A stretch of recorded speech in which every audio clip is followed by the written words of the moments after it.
blasted wheeling nerdlings are. Yo, buddy, Big Johnny G from Two Gun Pixie presents Legendary Gaming is back again. Yes. And we just finished up game day here in the Nerd Wasteland in New York City. And we decided to give two games a first try through right here. Gamelyn in the Tiny Epic series. Now, my buddy Alex here has not played either of these yet, and neither have I. These are the first two games in the series that we've played, and we wanted to give a little shout out, the 20-sided shots, because the main purpose of that is to give an impression after a first play feel. So that's exactly what we did today, and the first thing we did, and we'll talk about them in order, is me and Alex, we played Tiny Epic Kingdoms. So, Alex, what'd you think? I really enjoyed it. It's very quick to pick up.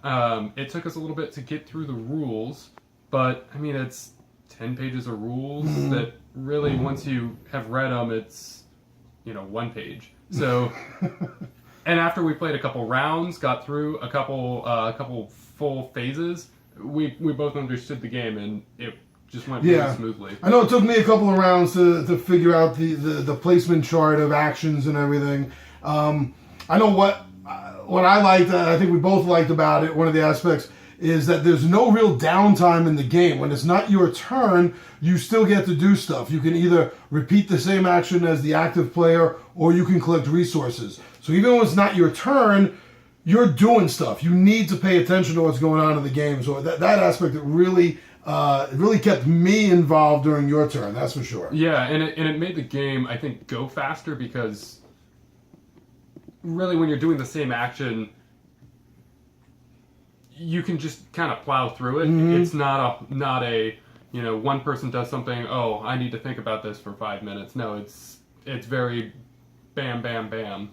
Yeah, and even like in some area control games, when a person or worker placement game, when a person gets to a spot that you wanted to use, you're usually SOL. Right. But because of the follow system in this, if Alex had decided to take, let's say, the Explorer, right, or the Expand. Let's say he wanted to expand, he wanted to bring another worker in. I would then have the option of doing it as well. So you never lose that ability to go where you want to or need to go in this game, and that's something you don't find in a lot of the worker placement area control type games. Yeah, for sure.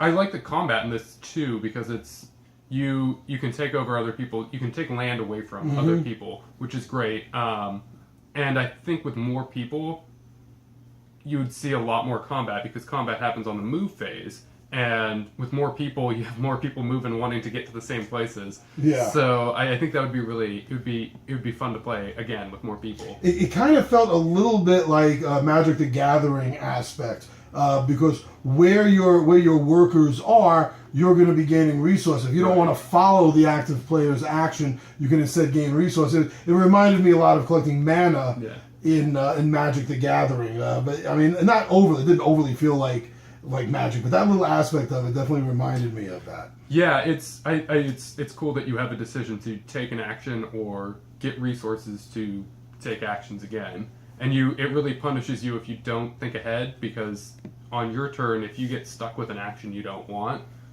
or you can't do, your only other options do nothing. So yeah, but even when you do nothing, you can take an option away from the other player. That's true. Yeah, you can choose what you think they don't want to do. Yeah, you're still placing your action piece down on the card. Yeah.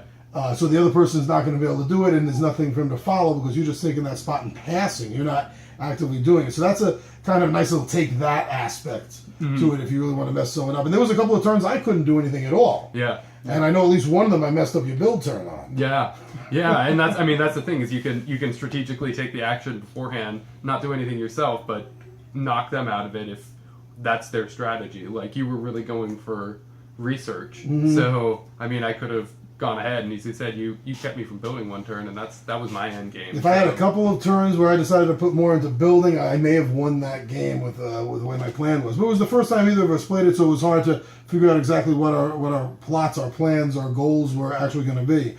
But I definitely see why people are raving about Tiny Epic Kingdoms. This one here is the second edition. I don't imagine to know what the difference is between. I never got to play the first edition, but this edition.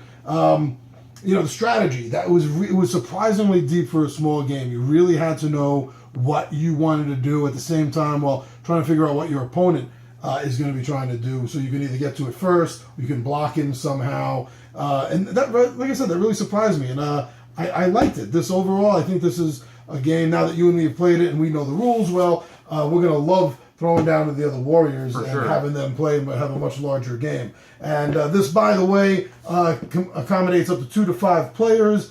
It takes 30 to 45 minutes. Even for our first game, I think it took us about an hour or so. Yeah.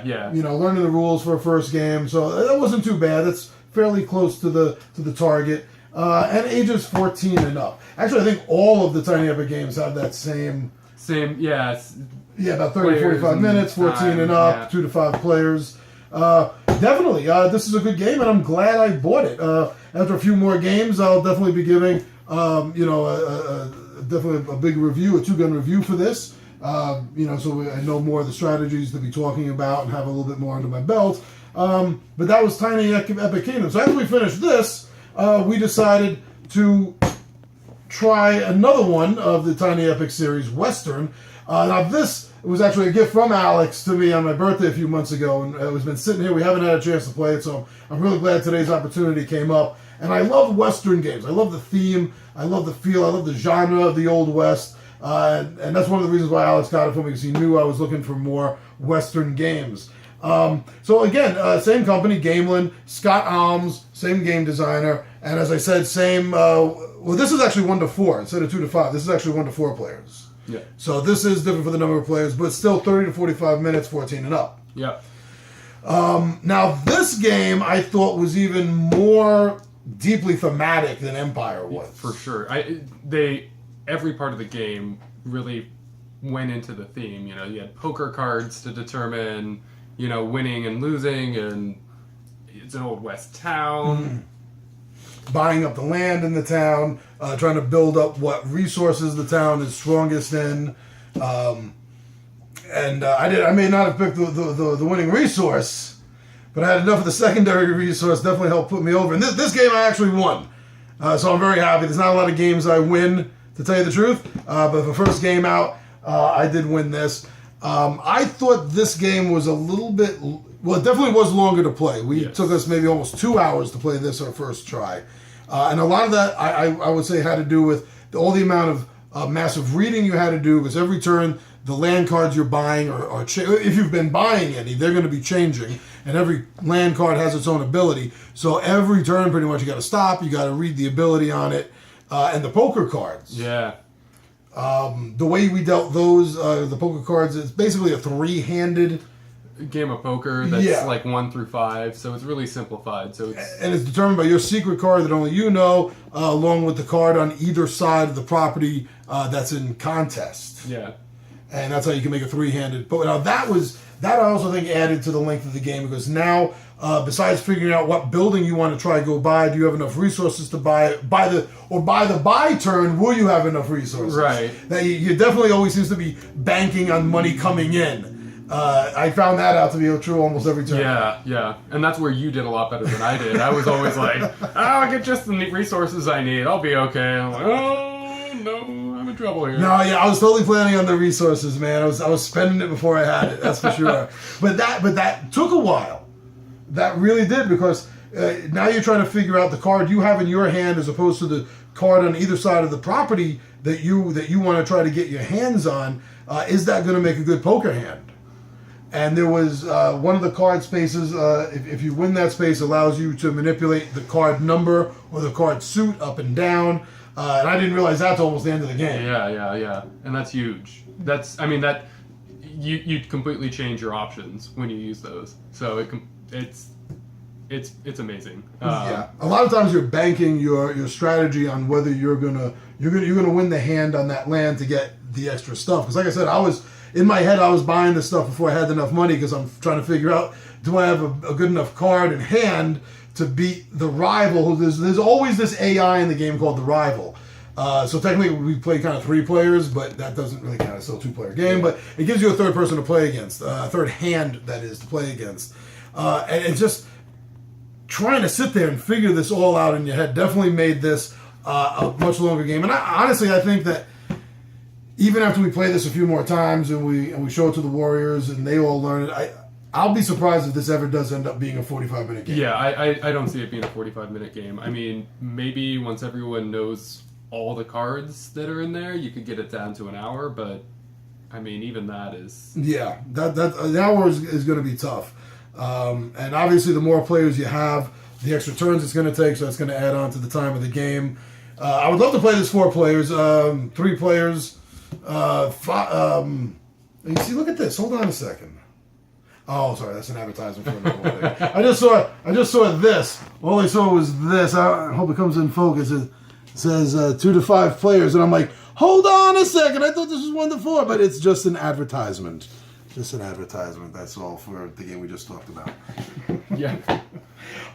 Really cool. Each of these games has a really nice inset. We were using this as the dice corral for our gunfights.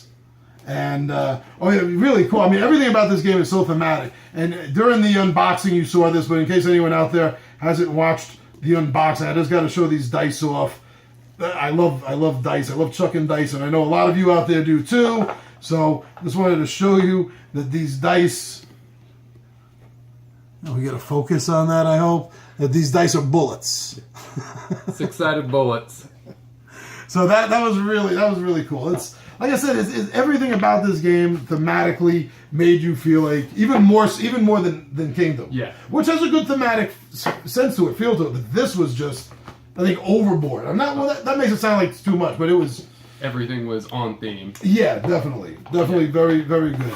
So overall, as a first play impression, I myself would have to say both these games are definitely worth playing again. And not only that, I'm looking forward to playing them again. I'm looking forward to getting them on the table. I'm looking forward to showing off to Ryan and Eric and Emma and Steven, Alice. I definitely want them all to be able to play these games. I think they're going to love them. Yeah, I think they are too. And your group back home that you used to play with, I think you got to tell them about this too. I do. I'm sure they have at least one of these, but I know Western games. At least some of them tended to avoid, so I'm definitely gonna recommend that they pick this up and try it out. Oh yeah, I mean Western games tend to be a little bit hit or miss, the ones that are out there, but this, it's great. Definitely hit. So okay, so that's Alex and Big Johnny G for Two Gun Pixie presents Legendary Gaming. This was a 20-sided shots for Gamelyn's Tiny Epic Western and Tiny Epic Kingdoms, and we are.